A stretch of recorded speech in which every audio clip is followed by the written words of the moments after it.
Hey everyone, welcome back. Hope you're having a fantastic day so far.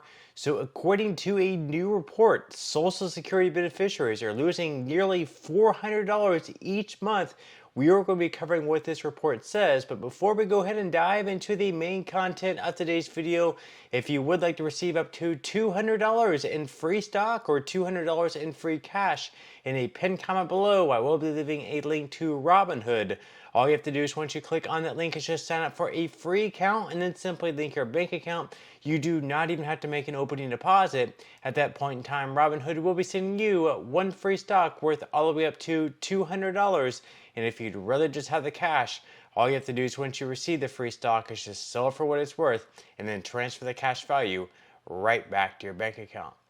Okay, so diving right into our first story of today's video, and of course we do have the cost of living adjustment coming up. The announcement is going to be coming up in just a little bit less than 2 months on October 10th. And even though we have been receiving COLAs over the past several years, since that has been enacted, really, if you ask the majority of Social Security beneficiaries, they have just not been enough to keep up with inflation. So people have turned to other methods to make it easier to get by, whether it's going back to work to get a part-time or even a full-time job, cut back on expenses, downsize their house, or other things. Well, one of those things happens to be moving to a different state. Maybe you're living in California, New York, Florida, or one of the higher cost of living states, and instead you move maybe to the Midwest where the cost of living is just a little bit lower. Well, some people are actually choosing just to move outside the country where they're able to get a bigger bang for their buck. You might have heard a lot of people moving to Mexico where the cost of living is much lower there. Obviously, there are downsides there. You might have to learn a new language. You might have to sacrifice a few things, but for some Americans, it's very much worth it. And we're going to start this video by going over a few different popular destinations where you can really get the best bang for your buck. So this article here is right from News Nation. 12 countries you can live on Social Security alone. So according to this article, you can move to one of these countries and on Social Security benefits alone, you can actually live a pretty comfortable life. You don't need any extra savings, any extra money to get by. Let's go ahead and dive right into the list. The first one is Alicante, Spain. They say that you can live comfortably there for less than $2,400 per month, which is going to cover a furnished 1 or 2 bedroom apartment, maid service, health care, and other expenses. Among other ones on the list, we also have Costa Rica. That is a very popular one. You're also going to be close to the States if you do want to travel back and forth and be closer to your family. You also have Boquete, Panama. You're also going to be very close to the States there. Then we have Chiang Mai, Thailand. With that, you're going to be pretty far away would be one of the downsides. Of course, the cost of living is going to be much lower there. A couple can enjoy an easy life there for under $2,000 per month, surrounded by bustling markets, diverse cuisine, and stunning natural scenery. Very beautiful there, but obviously you're going to be much further from the US. We also have Cuenca, Ecuador on the list, and they said that a couple can get by on just $2,000 per month in Cuenca. We also have Kalamata, Greece. That's another one on the list. We also have Las Terrenas, Dominican Republic. You're also going to be quite close to the States there as well. Then we have Lisbon, Portugal, although that's definitely got a little bit more expensive over the past few years. We also have Medellin, Colombia. We have Penang, Malaysia, San Miguel de Allende, Mexico. And to wrap up our list, of course, we have Italy. Of course, that would be if you were going to be living outside one of those, one of the higher cost living cities such as Venice or Milan or Rome, where obviously in those cities it's going to be a much higher cost of living. But if you live outside of those cities, obviously it's going to be much lower. They say you can get by right around $2,645 per month on average. Now, there are some other countries also on this list, such as Romania, where it's going to be even lower as well. So those are something definitely you can look into. But once again, you might have to learn a new language. You might have to give up some of your conveniences. You might not be able to find some of the foods that you love in the States, for example. But trust me, I'm sure a lot of the foods in those countries are going to be quite great as well. But then, of course, you're also going to give up some sacrifices. Maybe whenever you want things now. Whenever you need something fixed, you used to having someone come out right that day and having like your appliances fixed, like your refrigerator or something like that. In those countries, you might call someone, they say, oh, sure, I'll be out in a couple of hours, but then, maybe a few days pass, and then it'll come out. You're not going to get things right away in other countries like you can here. So you will have to show a little bit more patience. But diving right into our main story of today's video, and that is, of course, the fact that Social Security beneficiaries, according to a new report, are losing nearly $400 per month.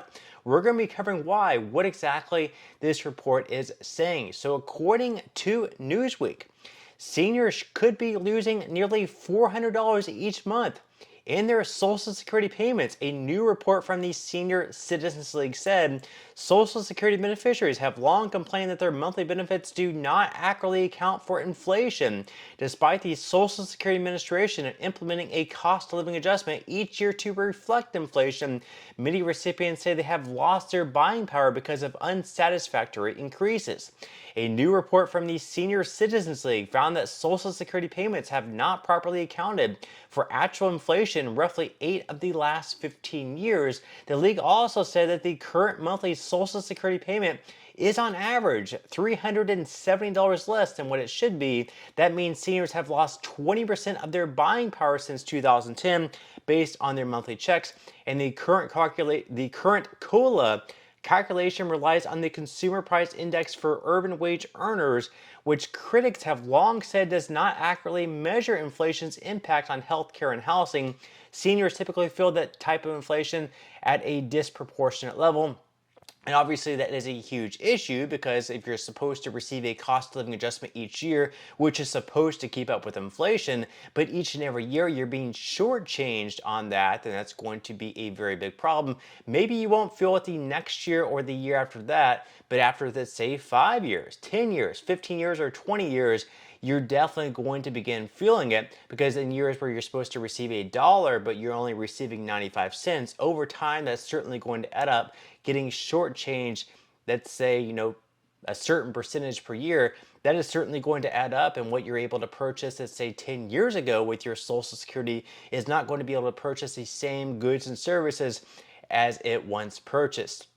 Now, moving into our last story of today's video, of course, given that fact, it's not really too big of a surprise that the majority of Americans want to see Social Security boosted or changed in some fashion. So according to this article right here from Kiplinger, a whopping 87% of Americans say that Congress should act now to protect long-term funding for Social Security, according to an online survey conducted for the National Institute on Retirement Security, a nonprofit, nonpartisan organization. Now, VALA said the main causes of projected trust fund shortfalls are declining fertility rates, resulting in fewer younger workers paying into the system, and unanticipated levels of earning inequality, since wages above a certain amount, currently $168,600, are not taxed for Social Security. A larger share of workers' wages are falling outside the earning caps. When changes were made to the Social Security in 1983, Congress anticipated that 90% of earnings would be taxed. Currently, it's just at 82%. And to reach 90%, the cap would have to be raised to about $280,000 per year. So basically what they're saying right now is we had this trust fund, and within the next 10 years or so, there's not going to be enough money flowing into the trust fund to pay out everyone 100% of the benefits. The trust fund is the money that holds all the money that then shoots out benefits each month to Social Security beneficiaries. So right now we're able to pay out everyone 100% of the benefits because there's enough money in there to pay out everyone 100% of the benefits. But within the next 10 years, the trust fund is not going to have full capacity to be able to pay out everyone 100% of the benefits. There's still going to be money coming in there because people are still going to be working and taxed on their earnings. That money is going to be coming into the trust fund, but the trust fund is going to be depleted to the fact where it's going to be depleted to the point where they're not going to be able to pay out everyone 100% of the benefits. We do not have enough young people working to be able to pay into the system to make sure that everyone who is supposed to receive benefits receives 100% of what they're supposed to receive. So you're either going to have to tax Americans who are working more, that way we have a higher percentage of their income coming into the trust fund, or we're going to have to make it so people are receiving less benefits, or we're going to have to make it so people have to wait a longer period of time to start receiving benefits, or come out with some sort of a solution to make sure the trust fund does not go insolvent. And they go on to say that one suggestion under consideration is to raise the age at which workers become eligible for Social Security benefits. That is an idea that I just came up with. And generally, of course, that is not very popular. In addition to raising the cap on earnings subject to Social Security taxes, he also says to include a phased-in increase in wages taxes and lowering Social Security benefits going to high earners for any increased taxes. Under the first scenario, wage taxes could be increased by 1% on workers and 1% on employers, phased in over 10 years, meaning taxes would go up by 0.1% a year for a decade. So right now, if you're an employee, you're paying 6.2, your employer is matching 6.2, so in total that's 12.4%. If you're a self-employed individual, you're paying the entire 12.4%. He's saying we could actually raise it up to 13.4%. Or I guess 14.4%, because the employee would then be paying 7.2% and the employer would be paying 7.2%. And then of course, if you're self-employed, you'd be paying the entire 14.4%.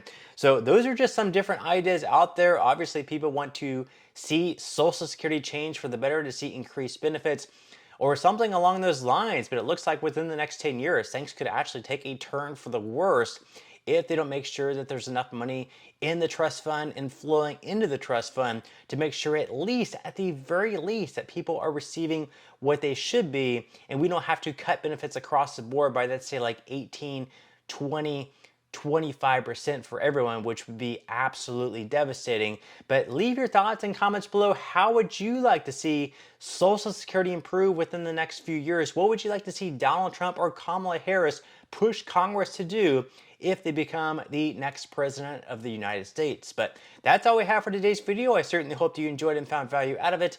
If you did, again, I would greatly appreciate it if you could give this video a like. Consider subscribing to my channel if you have not already, and I will see you in the next video.